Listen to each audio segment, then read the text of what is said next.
আসসালামু আলাইকুম সুপ্রিয় দর্শক, প্রিয় খামারি ভাইয়েরা, মনোহর ডেইরির ইউটিউব চ্যানেল আজ চলে এসছে সিরাজগঞ্জে আবারও। দর্শক, আপনাদের সামনে যে বকনা বাছুরটি তুলে ধরছি, এটি একটি 13 মাস শেষ করে 14 মাসে পড়বে। একদম রেডি বকনা, যে কোনো সময় হিটে আসবে। আপনারা শুধু নেওয়ার পরে এটাকে আরেকটু রেডি করবেন। কিছু কৃমি আছে, সো কৃমিনাশক করতে হবে, এবং কিছু ইবেট ইবেট প্লাস একটা ভিটামিন ইনজেকশন আছে, সেটা একটা কোর্স করলেই গরুটা আরো অনেক সুন্দর হয়ে যাবে, আরো মাংস ধারণ করবে, এবং একটা হিট আসলেই পরের হিটে আপনারা বীজ দিলে এটা গাভিন হয়ে যাবে। শিংগুলো দেখুন অনেক চিকন। গরুটার একটু সমস্যা আছে এক জায়গায়, এই মাথাটা এই জায়গাটা একটু বাঁকা সামান্য। এটাতে খাওয়া দাওয়া বা কোনো কিছুতে কোনো সমস্যা নেই। আপনারা দেখুন, মাথাটা খেয়াল করুন। এই যে থোতার উপরের এই জায়গাটুকু একটু একটু ডাবানো আছে, আর কোনো ত্রুটি নেই এটার মধ্যে। অত্যন্ত ভালো মানের একটি বকনা, বিস্কুট কালারের। আপনি এদিকে এসে করুন, নেমে যান, খেয়াল করুন, অত্যন্ত কালারফুল, একদম একটা জার্সি গরুর যেরকম কালার হওয়া উচিত ঠিক সেরকম কালার।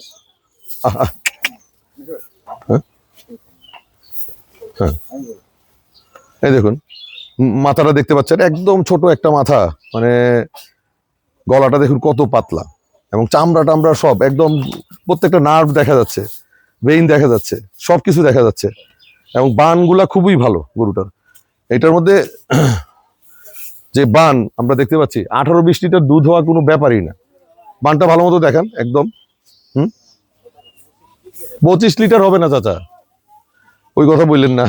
আপনারা মানুষকে সঠিক কথাটা, মানে বেশি পাইলে সেটা মালিক আল্লাহ, মানে গরুর মালিক বলতেছে 25 লিটার। 25 লিটার আমরা পরে আশা করি। এটা বড় সাইজের একটা গাভী হবে।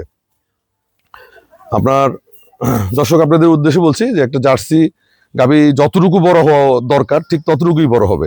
মানে আপনারা এখন যা দেখতে পাচ্ছেন বা আপনারা কিনতে এসে যেটা দেখবেন, তার সাথে ভবিষ্যতের যে গরু একদমই মিল হবে না। আপনারা এই যখন কিনবেন, কেনার পরে যখন যত্ন করে এটাকে লালন পালন করে বীজ টিজ দিবেন, এবং কয়েকটা মাস যাবে, মাস যাওয়ার পরে আপনারা দেখতে পাবেন গরুর মধ্যে অনেক অনেক পরিবর্তন আসছে। হ্যাঁ, মাথাটা অত্যন্ত ছোট, একদম ক্ষুদ্রাকায় মাথা, এবং লেজটা একেবারে চিকন। হ্যাঁ, হাঁটুর উপরে আছে, লেজের পশমগুলো হাঁটুর নিচে, কিন্তু লেজের মেইন অংশটা হাঁটুর উপরে। বানগুলো দেখতে পাচ্ছেন আপনারা,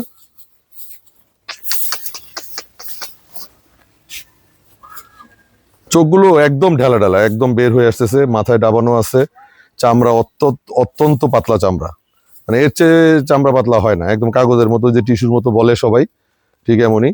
আপনারা খেয়াল করুন, এই দেখুন, আপনার একদম কুচে, একদম চামড়া পাতলা।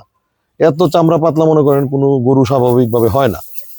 গরুটা একটু শক্ত হয়ে আছে, মানে ভয় পাচ্ছে, এই জন্য চামড়ায় দেখুন আমরা দর্শক, চামড়া একেবারে পাতলা, একেবারে পাতলা, যেখানে ধরতেছে এখান থেকে চলে আসতেছে।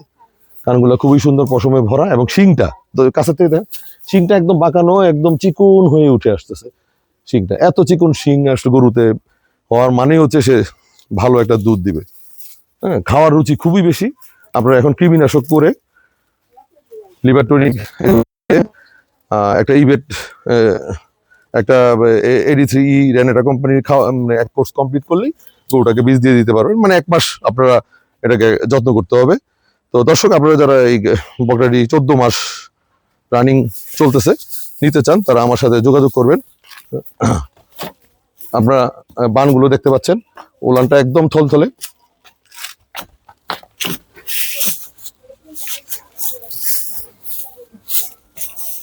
আসলে সবকিছু তো দেখানো সম্ভব না। এই যে উপরে যে বডির উপরে যে চামড়াটা, মনে করেন একটা কাগজ দিয়ে আবরণ দিয়ে দেওয়া আছে, মানে এত পাতলা, এত পাতলা। আর পাতলা হলেই তো আপনার ব্লাড সার্কুলেশনটা ভালো হবে। একটা দুধের গাভীর চামড়া পাতলা হলেই ব্লাড সার্কুলেশন ভালো হবে, এবং শিংটা, লেজটা, কানটা, all the score is okay. হ্যাঁ, ইন দিস হেইফার। হ্যাঁ, একটু ঝামেলা, শুধু মাথাটা এখানে একটু ডাবানো, হয়তো বা ব্যথা পেয়েছে, বা কোনো সময় মার গর্ভ থেকে বের হওয়ার সময়, হ্যাঁ, জন্ম থেকেই, এটা কোনো সমস্যা না। তো দর্শক, আপনারা যারা নিতে চান আমার সাথে দেখা করবেন। তো সিরাজগঞ্জ থেকে আজকের মতো বিদায় নিচ্ছি। আল্লাহ হাফেজ।